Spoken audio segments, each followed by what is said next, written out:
So, hello students, how are you all? Hope you all are doing great. So today in this class we will be covering class 7 chapter number 8 measurement of time and motion. In this class we will be covering full chapter explanation, notes and exam based question. So without wasting any time, let's start our class. Start our class with a motivational quote, which is all our dreams can come true if we have the courage to pursue them.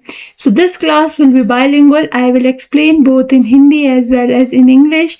So starting our chapter 8 measurement of time and motion, discuss our first topic, which is time. Now what is time? Time is a physical quantity that tells us the duration between two events. It helps us to understand when an event starts and when it ends, यानी कि time क्या है, बहुत ज़्यादा important है daily life के लिए, हमारे हर एक्टिविटीज़ के लिए क्या है, टाइम की बहुत इंपॉर्टेंस है। जैसे कि सुबह हम 6 बजे उठते हैं, फिर हम स्कूल जाते हैं, तो टाइम टेबल के हिसाब से क्या है, सारी की सारी चीज़ें होती हैं। So time is very important because all activity happen in a sequence at a specific duration. We measure time using instrument like clock, यानी कि टाइम को मेज़र करने के लिए हम इंस्ट्रूमेंट्स का यूज़ करते हैं, जैसे कि wall clock, wrist watch and stop watch. यानी कि हम सबके पास क्या है, क्लॉक है, फ़ोन में क्लॉक है, ताकि क्या है, हम टाइम को क्या कर सकें, प्रॉपरली मैनेज कर सकें।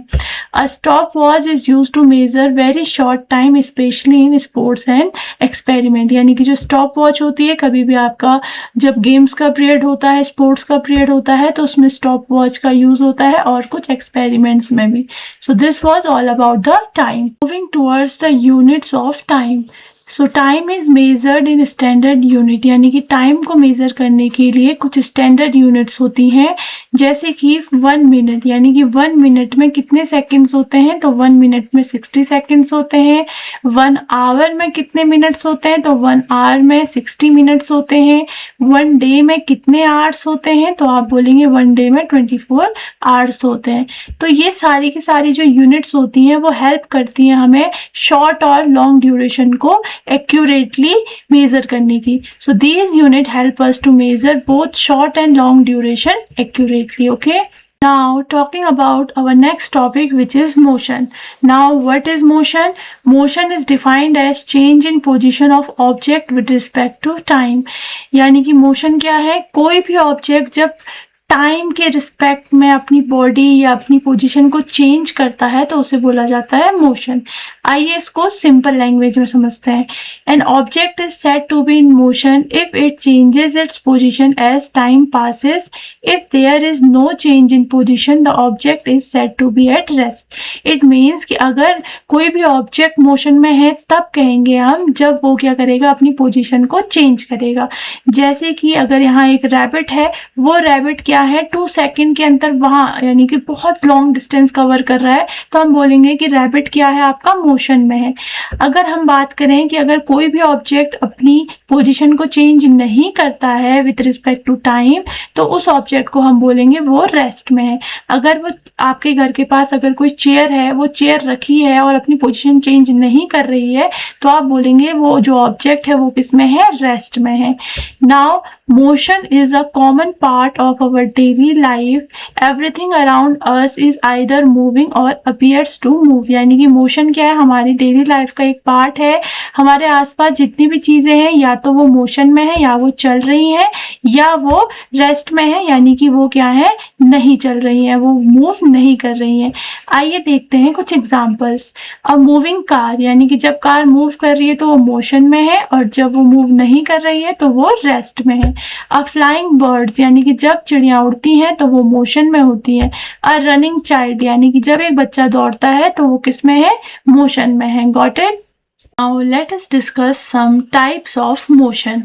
So motion can be classified into different types based on path followed by the object. यानी कि यहाँ पर को मोशन को अलग अलग कैटेगरी में डिवाइड किया है। First one is linear motion. Now what is linear motion? Linear motion is a motion in which an object moves in a straight line. यानी कि लीनियर मोशन एक ऐसा मोशन है जिसमें कोई भी ऑब्जेक्ट स्ट्रेट लाइन में मूव करता है। For example a train moving on straight track, यानी कि जब क्या है, ट्रेन क्या है, अपनी पटरी पे चलती है स्ट्रेट, तो वो कौन सा मोशन होगा, linear motion. A car moving on a straight road, यानी कि हाईवे में जब कार मूव कर रही है वो भी स्ट्रेट रोड में, तो उस मोशन को क्या कहा जाएगा, linear motion. Got it? Our second type is circular motion. So what is circular motion? Circular motion is a motion in which an object moves along a circular path. यानी कि circular motion एक ऐसा motion का type है जिसमें object क्या है, circular path यानी कि सर्कुलर गोल सर्कल में क्या है आपका मूव करता है। For example motion of fan blades, motion of clock hands, यानी कि आपके घर में क्लॉक होगी, वॉल क्लॉक, तो अगर आप उसका मोशन देखेंगे तो आपको उसका मोशन क्या दिखाई देगा, सर्कुलर पाथ में दिखाई देगा। So these are the type of circular motion. Our third type, which is periodic motion. So periodic motion is a motion that repeats itself after equal interval of time. यानी कि एक ऐसा motion है जो repeat होते रहता है in equal interval of time. For example swing, आपने झूला झूला होगा, है ना, तो झूला जब आप झूलते हैं तो झूला एक बार आगे जाता है फिर पीछे जाता है, यानी टू एंड फ्रो, आगे पीछे वाली जो मूवमेंट है उसको बोला जाता है पीरियोडिक मोशन। और आपने साथ में pendulum of a clock, clock में जो पेंडुलम लगी रहती है जो हर घंटे के बाद क्या है आपकी बजते रहती है, तो उसे बोलते हैं पेंडुलम ऑफ अ क्लॉक। तो वो किस तरीके से रिंग करती है, यानी कि पहले वो इस वॉल में टकराएगी, फिर पीछे जाएगी, फिर इस वॉल में टकराएगी, तो इस वजह से साउंड प्रोड्यूस होती है। तो यानी कि ये मूवमेंट कौन सा है, आगे पीछे टू एंड फ्रो जो मूवमेंट है आपका उसे बोला जाता है periodic motion. Okay, type is random motion. Now what is random motion? It is a motion in which object moves without a fixed path or direction. ये एक ऐसा मोशन है जिसमें कोई भी ऑब्जेक्ट बिना फिक्स पाथ के किसी भी डायरेक्शन में मूव करता है। For example mosquito flying in a room, butterfly flying in a garden, dust particles in air, cockroach running in floor are example of random motion. So these are the four types of motion.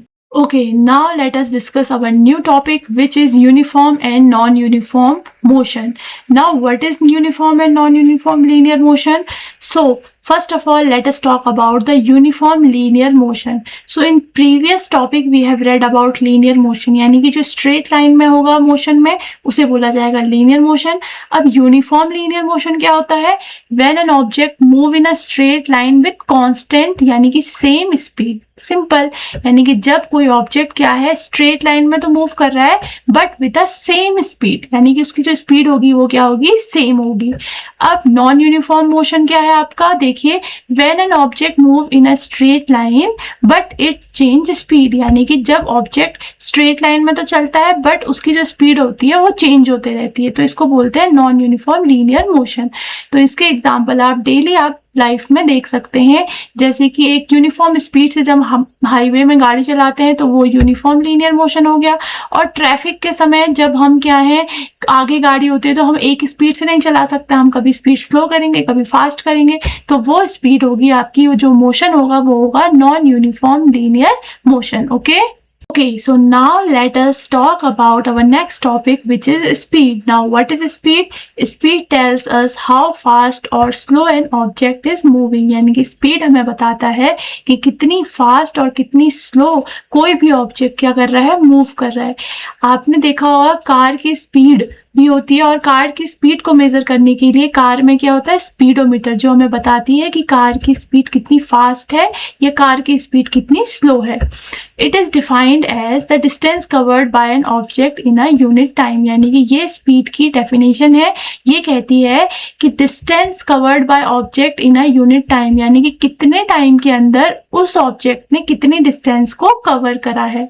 तो यहाँ पर को देखिए speed का formula है, तो speed equal to distance divided by time, या speed equals to distance upon time. तो ये क्या है, स्पीड का फॉर्मूला है।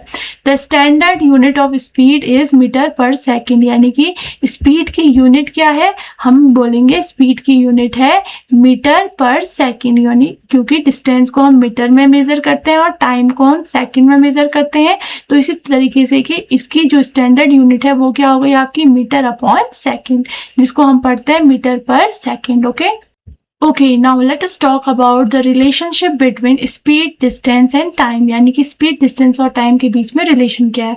It is very simple. हम इस फॉर्मूले से समझते हैं. देखिए, speed का फॉर्मूला क्या है? distance upon time.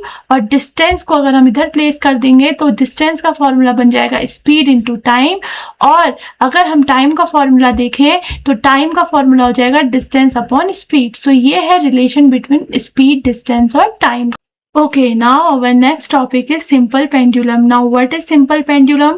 A simple pendulum consists of an heavy object called bob. So this is bob attached to a string. So this is a string and suspended from a fixed point, and this is suspended from this fixed point.